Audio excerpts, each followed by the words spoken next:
33 కోట్ల మంది దేవతల శక్తి ఉన్నది కలబంద మొక్క.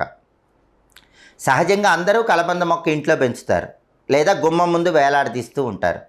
అయితే అసలు కలబంద ఎప్పుడు ఇంటికి తెచ్చుకుంటే అద్భుతంగా మనకు అదృష్టం కలిసి వస్తుంది? కలబంద కొన్ని ప్రత్యేకమైన రోజుల్లో ఇంటికి తెచ్చుకుంటే విశేషంగా కలిసి వస్తుందని పరిహార శాస్త్రంలో చెప్పారు. ఆ రోజులు ఏంటంటే, పౌర్ణమి రోజు కలబంద ఇంటికి తెచ్చుకుంటే చాలా మంచిది, లేదా అమావాస్య తర్వాత వచ్చే పాడ్యమి రోజు ఇంటికి తెచ్చుకుంటే చాలా మంచిది. మీ జన్మ నక్షత్రం కానీ మీ నామ నక్షత్రం కానీ ఉన్న రోజు ఇంటికి తెచ్చుకుంటే మంచిది, లేదా మీరు పుట్టిన తేదీ, మీరు పుట్టిన వారం ఉన్న రోజు ఇంటికి తెచ్చుకుంటే చాలా మంచిది.